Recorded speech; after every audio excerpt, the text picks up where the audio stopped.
Vamos lá, Lucas do 11, iremos ler até o 13, do verso 1 ao 13. Assim está escrito.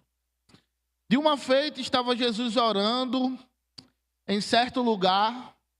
Quando terminou, um dos seus discípulos lhe pediu: Senhor, ensina-nos a orar, como também João ensinou aos seus discípulos.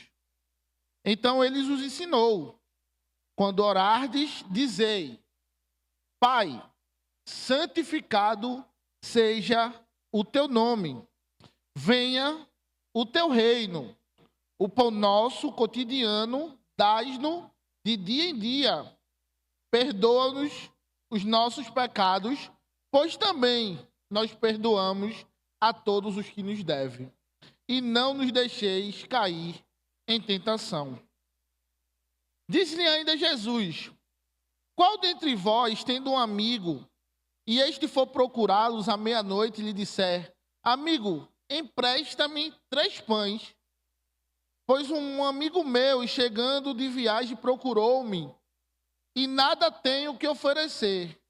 E o outro lhe responda lá dentro, dizendo: Não me importunes, a porta já está fechada, e os meus filhos comigo estão deitados. Não posso levantar-me para te dar. Digo-vos que não se levantar para dar-lhes o seu amigo, todavia fará por causa da importunação, e que lhe dará tudo o que tiver necessidade. Por isso vos digo, no verso 9 ele diz: Pedi e dá-se-vos-á, buscai e acharei, batei e abri-se-vos-á. Pois todo aquele que pede, recebe. O que busca, encontra. A quem bate, abre-se-lhe-á. Qual dentre vós é o pai que, se o filho pedir um pão, lhe dará uma pedra?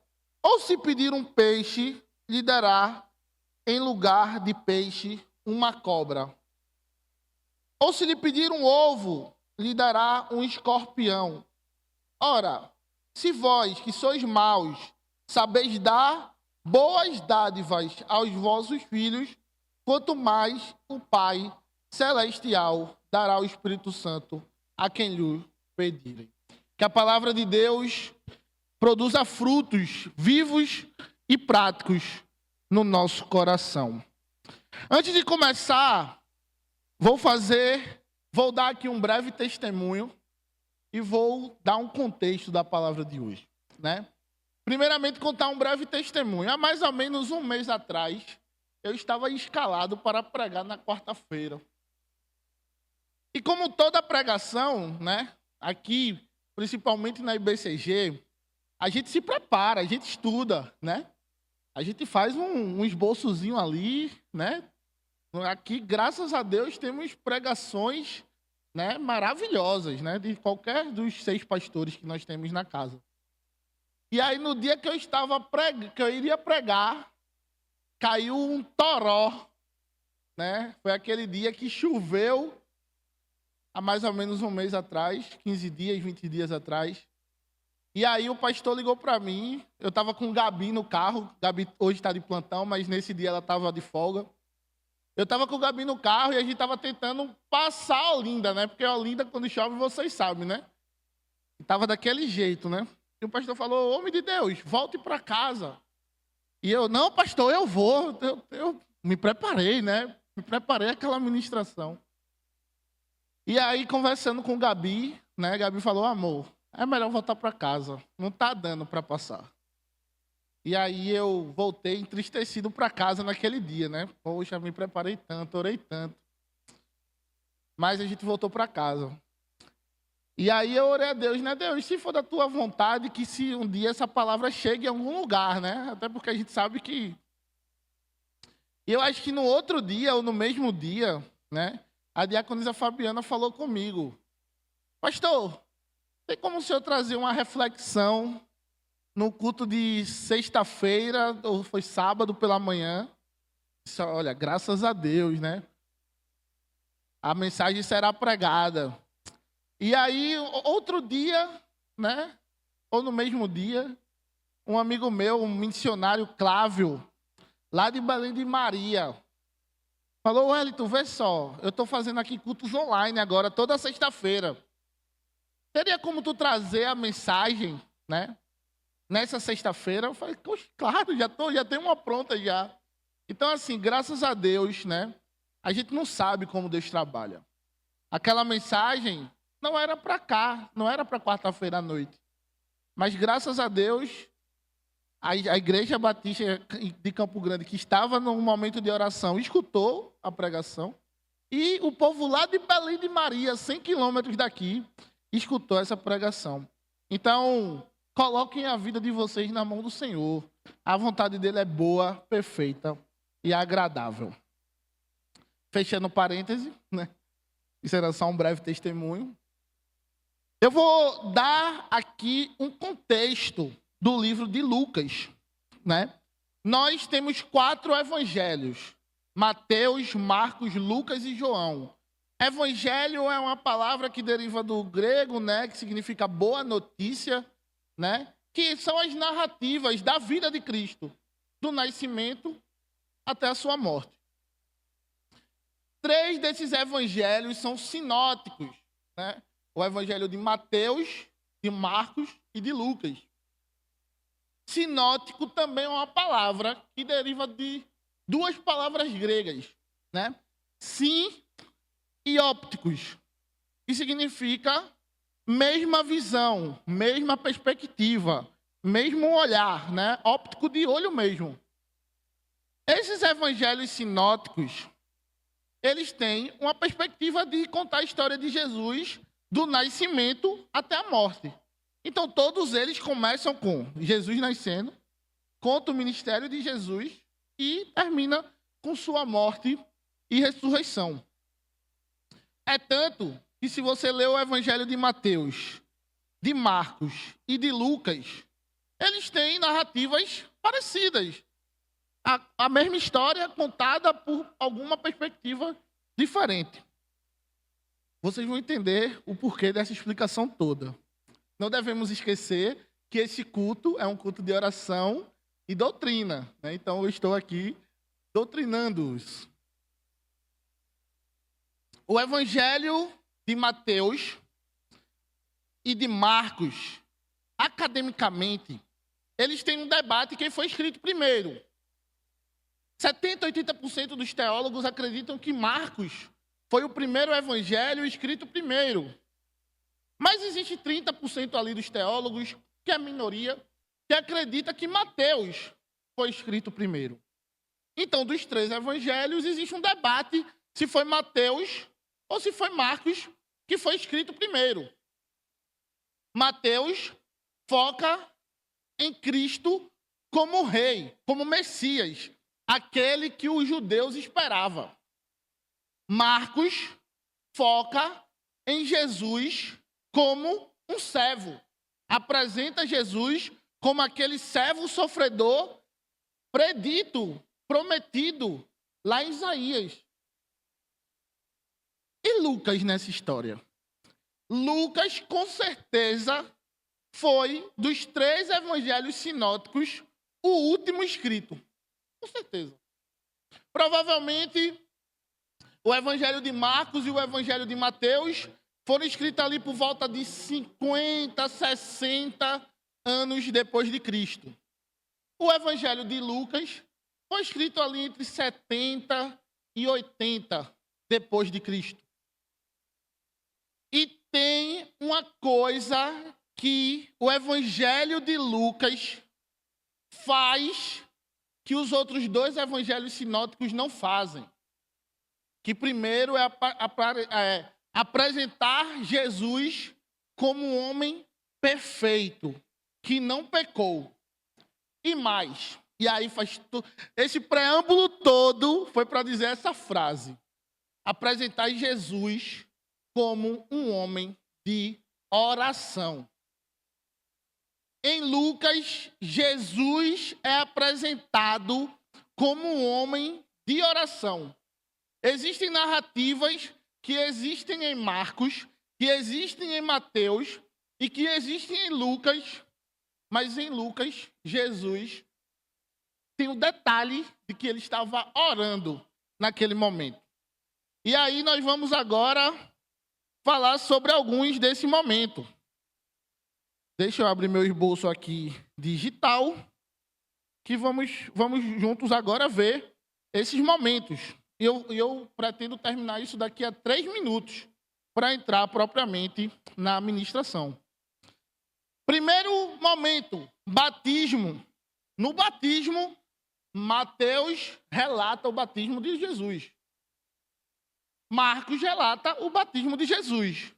Mas Lucas, lá no capítulo 3, no verso 21, diz assim: aconteceu que ao ser o povo batizado, também foi Jesus, enquanto ele orava, o céu se abriu. Então, no batismo, Jesus estava orando. Lucas 5,16 fala que Jesus se retirava para orar, né? Ele, porém, se retirava para lugares solitários e orava. A multidão estava atrás de Jesus. As pessoas estavam atrás de Jesus, muitas vezes por um milagre, por uma palavra, por um ensinamento, mas Jesus, em determinados momentos, ele se retirava para orar. Lucas 6,12 diz que antes de Jesus escolher os 12 apóstolos, ele se retirou para orar. Naqueles dias, retirou-se para o monte a fim de orar e passou a noite orando a Deus. Todos esses relatos que eu falei até agora e todos os outros relatos que eu falarei ainda hoje, daqui a pouco, tem no Evangelho de Mateus, tem no Evangelho de Marcos, mas no Evangelho de Lucas, ele traz essa adição que Jesus estava orando. Lucas 9,18, antes de Pedro falar que Jesus era a saída, né? Para onde iremos, Senhor, que só Tu tem palavra de vida eterna. Essa passagem é clássica nos evangelhos. Mas em Lucas, no capítulo 9,18, diz assim: achando Jesus orando em particular, achavam-se com ele os discípulos. E ele lhe perguntou: quem diz a multidão que eu sou? Então Jesus, neste momento, estava orando. Na transfiguração, Lucas 9, verso 28 e 20, fala assim: Jesus tomou consigo Pedro, João, Tiago e subiu ao monte para orar. Enquanto orava, a aparência do seu rosto transfigurou.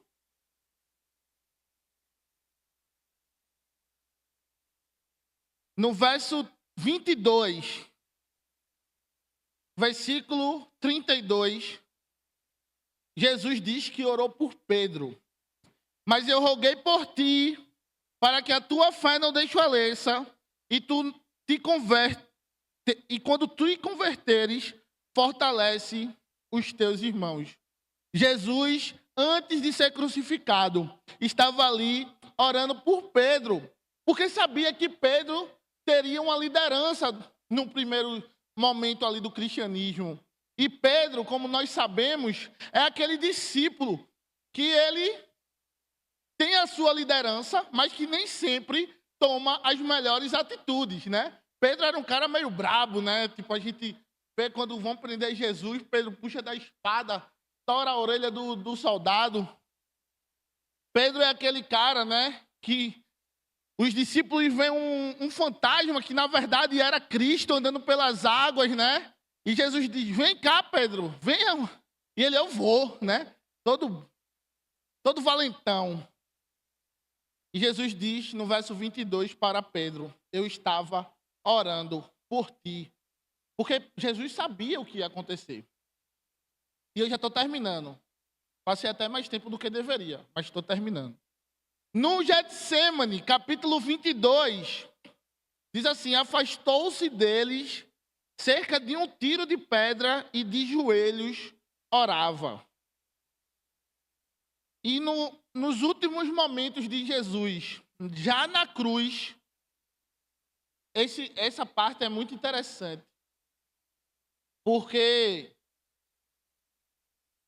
tanto Mateus como Marcos fala dessa passagem, mas não retrata nem Jesus orando e nem a conversão do ladrão.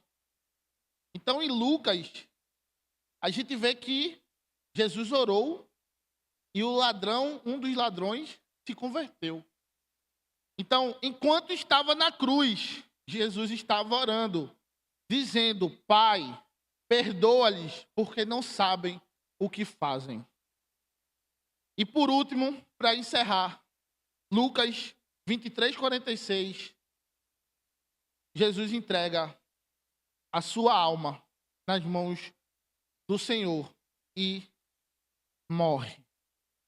Então, o Evangelho de Lucas é aquele que apresenta Jesus como um homem de oração. E o nosso tema de hoje é a oração no discipulado. Estamos, durante o mês de junho, trabalhando o tema discipulado. Então, Jesus era aquele, e a gente já ouviu aqui, tanto o pastor Marco Aurélio quanto o pastor Ronaldo Robson, pregando sobre a importância do discipulado, a importância do estar junto, a importância da vida na vida. Isso é algo que o pastor Ronaldo tem todo final de semana falado aqui nesse púlpito. Vida na vida. Nós devemos viver constantemente um discipulado. Você tem que viver tanto como discípulo, como alguém que está sendo cuidado por um líder, quanto como discipulador, você cuidando de outra pessoa. Isso é o Evangelho de Cristo.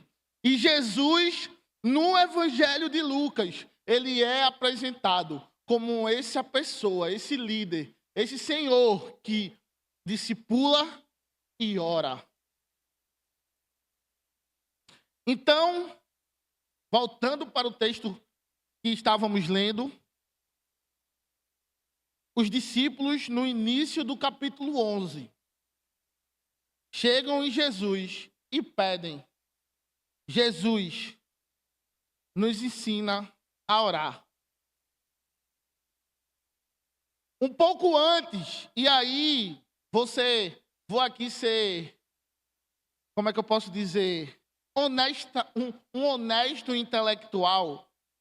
Não quer dizer que quando acabou o capítulo 10 de Lucas, iniciou o capítulo 11, né? É tanto que no início a primeira frase, né, do capítulo 11 é desta de uma feita, ou seja, em um dia qualquer, né? Ou seja, o evangelho não foi escrito assim, tipo, acabou o 10, começou o 11.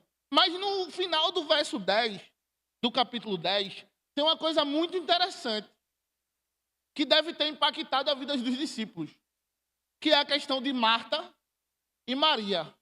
O capítulo 10 de Lucas termina com a história de Marta e Maria. E eu acho que todos nós aqui conhecemos essa história. Enquanto Marta estava preocupada em servir, em trabalhar, em fazer, Marta era uma ativista. Marta era uma pessoa que estava ali, né, fazendo tudo, né, correndo, preocupado com a programação, preocupado com o próximo culto da juventude. Marta estava ali, correndo. E Maria estava aos pés de Jesus. E aí Marta diz: olha, por favor, pede para que ela venha me ajudar. Marta foi muito parecida com a gente, né? Irmão, essa pessoa não faz nada, fica aí parada. Pede que ela venha me ajudar. E Jesus diz: Marta, Marta, Maria escolheu a melhor parte. Maria escolheu viver aos meus pés. Maria escolheu aprender comigo, desfrutar da minha presença. Então isso de alguma forma deve ter impactado a vida dos discípulos. E no início do capítulo 11, nós devemos lembrar também que os evangelhos, que a Bíblia, não foi escrito com capítulos e versículos. Foi escrito uma narrativa livre assim, sem divisões, né? Então, Lucas estava escrevendo, né? E escreveu ali a narrativa de Marta e entrou nessa questão da oração. Então, no início do capítulo 11, os discípulos fazem um pedido a Jesus que iria mudar, não a história deles apenas, mas a história da igreja, e deve mudar a nossa história. Pai, nos ensina a orar.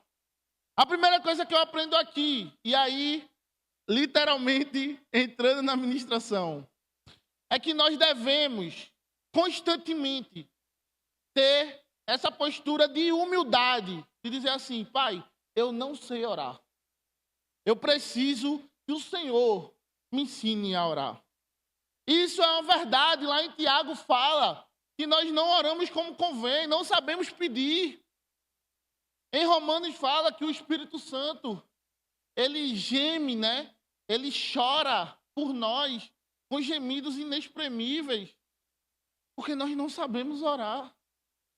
O Espírito Santo, ele é o nosso intercessor junto a Deus.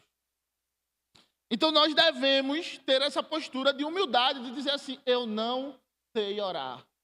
Eu não sei orar. Me ajuda, me ensina. E o Espírito Santo, ele nos ajuda porque ele é esse ajudador. Ele é esse consolador. E aí Jesus diz, vamos aprender. Jesus estava na EBD, né, ensinando sobre oração. E ele diz assim, e a primeira palavra desta oração, ela já quebra todo um paradigma. Jesus começa a oração dizendo assim, quando orardes, dizes tal palavra. E aí Jesus começa, Pai. Hoje eu e você escuta essa palavra e nós entendemos. Nós somos frutos de mais de 2000 anos de tradição cristã. Graças a Deus. Estamos aqui numa quarta-feira, à noite, num culto de oração, porque entendemos a importância disso.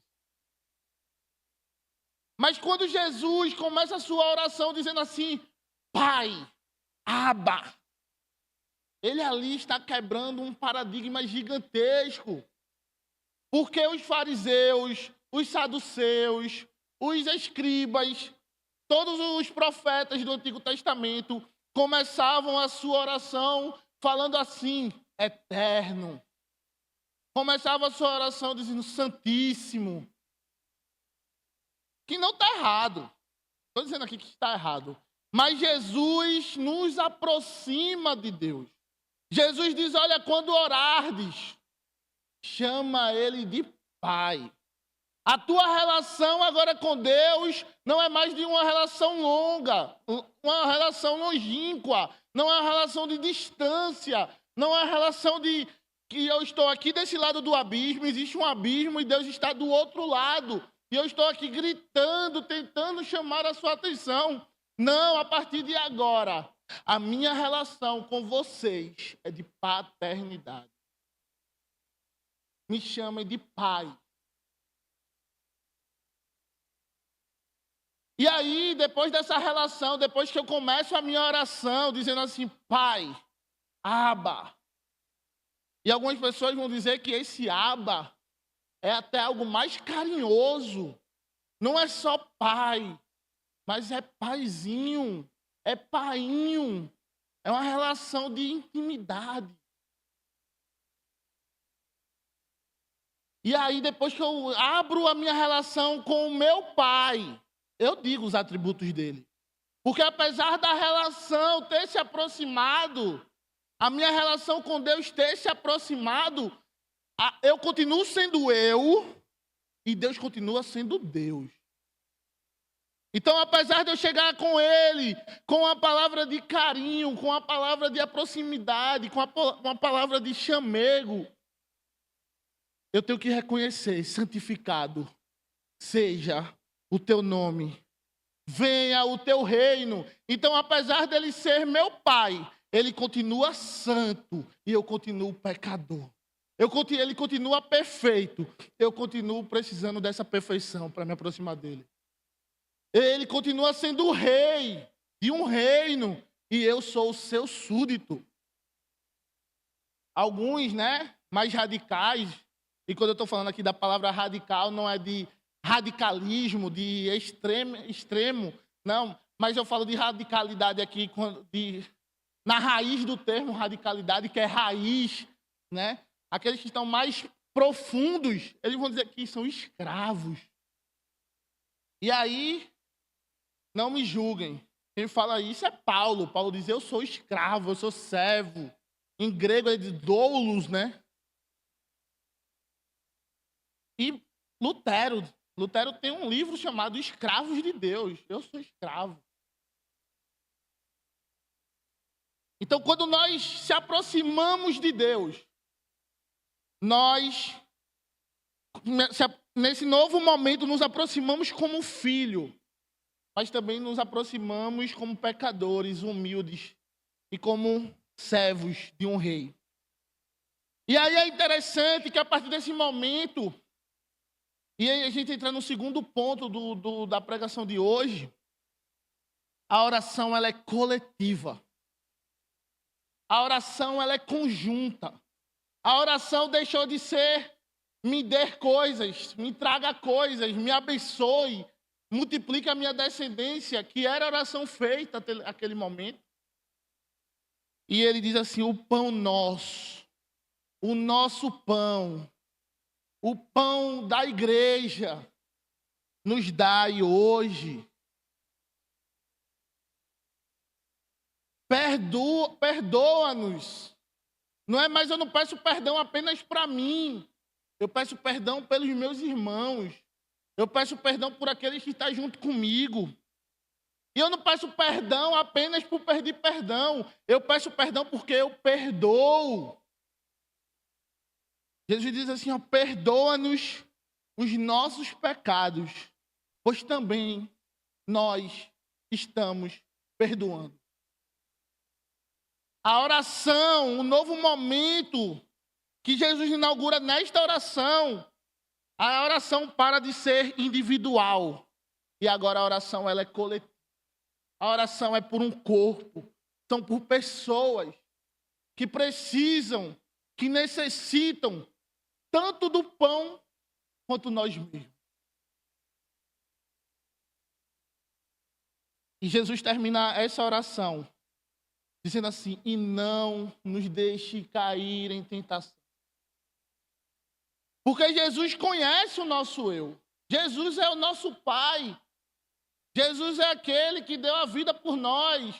Jesus levou sobre si as nossas dores. Jesus levou sobre si os nossos pecados. E Ele sabe o quanto nós somos tentados. Não nos deixe cair em tentação. E aí Jesus encerra essa oração. E essa oração, para a gente encerrar esse momento, nós devemos lembrar, é uma oração que quebra paradigma. É uma oração que inaugura um novo momento de fé. Jesus, nesse momento, ele inaugura um momento onde nós chamamos de Deus de Pai. Jesus, nesse momento, inaugura a oração que nós fazemos para que o reino de Deus venha até nós. Mas também Jesus inaugura nesse momento que a nossa oração, ela é coletiva.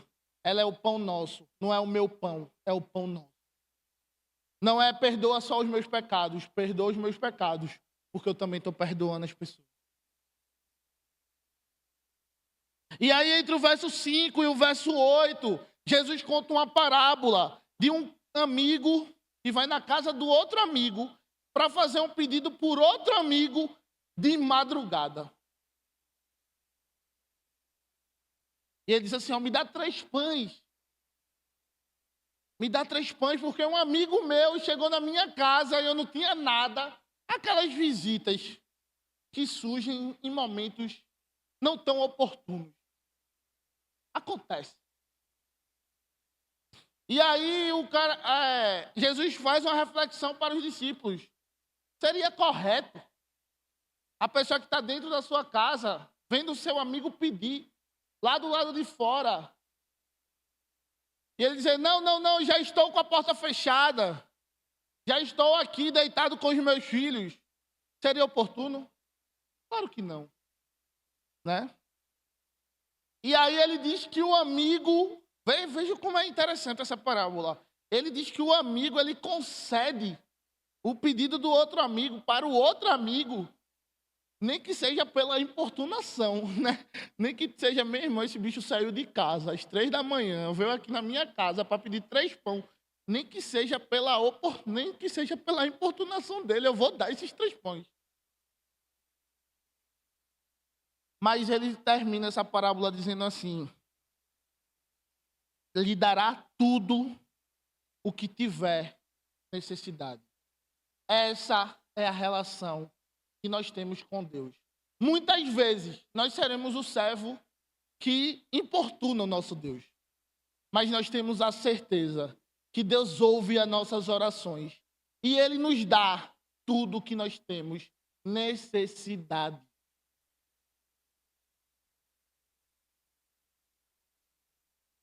E entre o verso 9 e o verso 13, para encerrar a ministração de hoje, Jesus ele dá um conselho aqui, que é muito desvirtuado nos dias de hoje. O verso 9 que diz assim: pedi e dá-se-vos-á, buscar e achareis, batei e abri-se-vos-á. Infelizmente hoje nas igrejas tem sido pregado de maneira errada. As pessoas têm dito, não, bata, e você vai receber. Peça, e Deus vai lhe dar. Mas não é sobre isso que está se falando aqui. O que está se falando aqui é que nós pedimos, mas nós também damos. Isso aqui é uma relação que nós temos com os nossos irmãos. Nós pedimos a Deus, mas nós também nos abrimos. Nós batemos, mas também nos abrimos. Nós buscamos, mas também encontramos. Não, isso aqui não é sobre pedir e receber. Isso aqui é nós recebemos. E a partir do momento que pedimos, muitas vezes não recebemos aquilo que pedimos, mas não deixamos de receber coisas. Deus ele é tão gracioso que Ele nos dá coisas mesmo nós não merecemos. Mas, pastor, a minha vida está difícil. Mas, pastor, eu não tenho mais saída. Deus, todos os dias, antes de você se acordar, Ele derrama a graça e a misericórdia na vida de você. Nós já recebemos tudo o que merecemos. Na verdade, nós nem mereceríamos, mas pela graça, o Senhor, Ele nos dá. E ele diz assim: qual pai que o filho lhe pedir um pão, lhe dará uma pedra? Qual pai que o filho lhe dará um peixe, ele lhe dará uma cobra? Qual pai, se um filho lhe pedir um ovo, lhe dará um escorpião? Se a gente parar para perceber aqui, Deus ele usa coisas substanciais, coisas subsistenciais. Deus fala do pão, Deus fala do peixe, Deus fala do ovo. Na oração lá em cima, Jesus ensina a dizer assim: o pão nosso de cada dia nos dai hoje.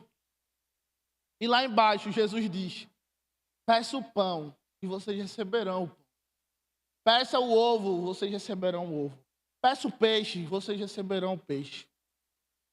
Porque ele diz: vocês são maus, e isso é importante. Jesus afirmando da boca dele que nós somos maus. Mas mesmo sendo mau, eu ainda não sou pai. Espero em breve ser. Mas quem é pai aqui? Né? Jorginho que foi pai novamente, né? Há algumas semanas. Mesmo vocês sendo maus, vocês sabem o que dá aos seus filhos.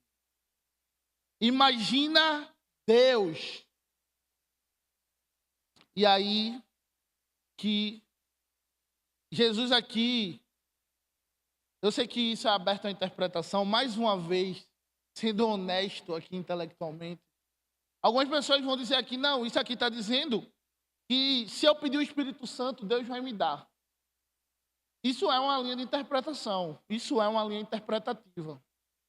Contudo, eu sou daqueles que convijo a acreditar que aqui Jesus está dizendo assim, se vocês pedirem até o Espírito Santo, ou seja, a coisa mais difícil, a coisa mais distante, a coisa mais longa, a coisa mais custosa, se vocês pedem isso, e Deus vai lhe dar, imagina as demais coisas. Então, se Deus ele já nos deu o Espírito Santo, o que vinha mais é supérfluo. O que vinha mais é super graça. O que vinha mais é graça abundante. Porque Deus, ele já nos deu o Espírito Santo. Então, para encerrar, verdadeiramente, nós devemos lembrar, primeiramente, que Lucas apresenta Jesus como um homem que orava. Em todo momento, Jesus estava orando. E assim como Jesus orava, nós também devemos orar em todo o tempo. Devemos lembrar que nossa relação agora com Deus não é uma relação afastada, não é uma relação de distância. Deus é o nosso Pai.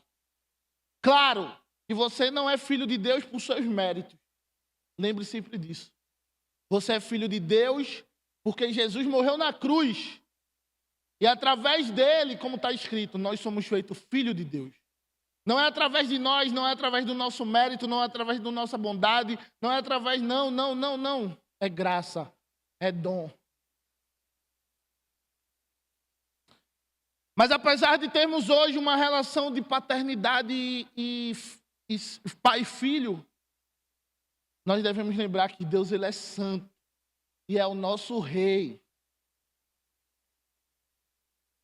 E para finalizar, que Deus, ele nos dá o pão diário, mas também quer que a gente seja esse vetor de transformação. A oração no discipulado é uma oração que tem uma fé intimamente em Deus, mas que também é um vetor de transformação no Espírito Santo. Que Deus nos abençoe e a sua palavra produz em nós transformação.